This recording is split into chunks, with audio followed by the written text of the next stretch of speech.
নমস্কার, আমি অর্চনা, joyful journey by অর্চনাতে আপনাদের সকলকে সুস্বাগতম।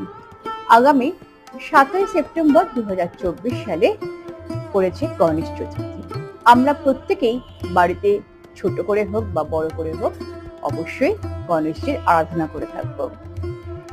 গণেশজির পুজো ও আরাধনার মাধ্যমে আমরা গণেশজির কৃপা লাভ করব এবং বলা হয়ে থাকে যে গণেশজির আরাধনা করলে গণেশজি যদি সন্তুষ্ট হন তাহলে গৃহে সুখ সমৃদ্ধি এবং শান্তি বজায় থাকে এবং বাস্তুদোষ অনেকটা কেটে যায় এবং যদি কোনো গ্রহদোষ থেকে থাকে তাহলে সেই গ্রহদোষও কিন্তু অনেকটা কেটে যায়। আজকের পর্বে যেটা আলোচনা করব যে গণেশজির আরাধনার সময় রাশি অনুযায়ী কোন মন্ত্র পাঠ করলে গণেশজির বিশেষ কৃপা লাভ করা যাবে। অর্থাৎ আমাদের 12টি রাশি রয়েছে, সেই রাশি অনুযায়ী 12টি রাশি অনুযায়ী গণেশজির আরাধনার অর্থাৎ গণেশজির প্রার্থনার জন্য 12টি আলাদা আলাদা মন্ত্র রয়েছে। আজকে আমি সেই 12টি রাশির জন্য আলাদা আলাদা 12টি মন্ত্র এই বিশেষ পর্বে আপনাদেরকে জানাবো।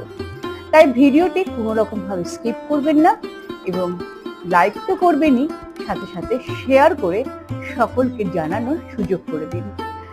আর হ্যাঁ, সাবস্ক্রাইব করতে ভুলে গেলে অবশ্যই সাবস্ক্রাইব করে পাশে থাকা বেল আইকনটিতে অল বাটনটি প্রেস করে রাখবেন, যাতে আমার এই রকম ভিডিও নোটিফিকেশন সবার আগে আপনাদের কাছে পৌঁছে যায়। তাহলে চলুন ভিডিওটি শুরু করি।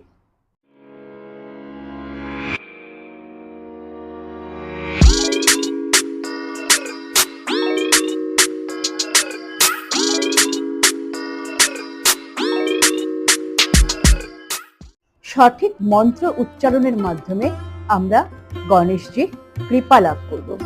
তাহলে 12টি রাশি রয়েছে এবং 12টি রাশি অনুযায়ী আমি এক এক করে বলবো। এবারে প্রথমেই আসছি মেষ রাশি।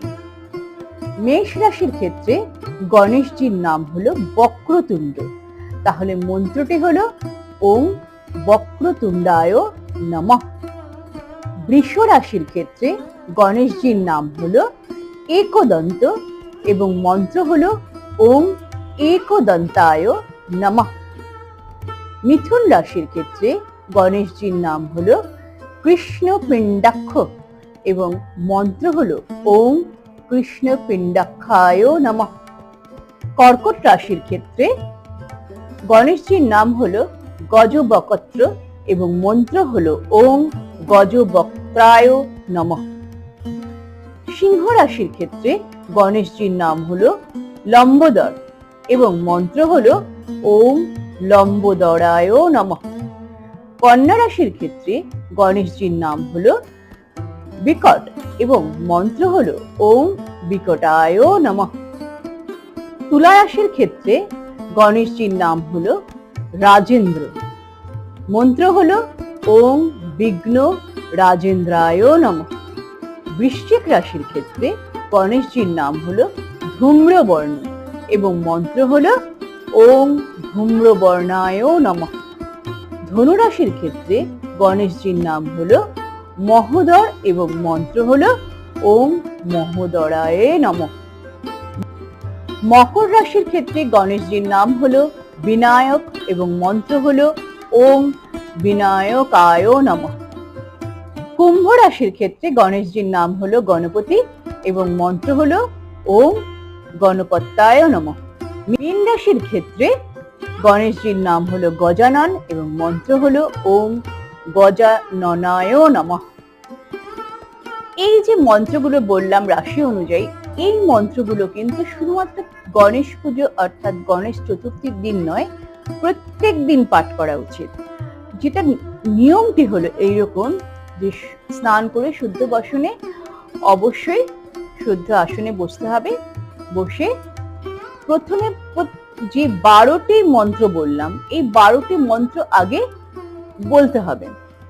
তারপর রাশি অনুযায়ী, যদি আপনার রাশি হয় বৃশ্চিক রাশি বা আপনার রাশি যদি হয় মীন রাশি, তাহলে সেই অনুযায়ী আপনার রাশি অনুযায়ী যে মন্ত্রটি এখানে বলা হলো সেই মন্ত্রটি অন্তত পক্ষে 108 বার জপ করবেন এবং এইভাবে 108 বার জপ করে 21 বার করবেন।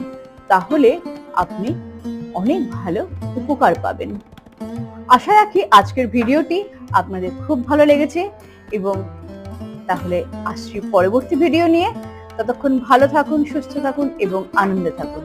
হ্যাঁ, ভিডিওটি যদি ভালো লেগে থাকে অবশ্যই একটা লাইক দেবেন এবং শেয়ার করবেন। তাহলে আজকে এখানেই আসছি, দেখা হচ্ছে পরবর্তী ভিডিওতে।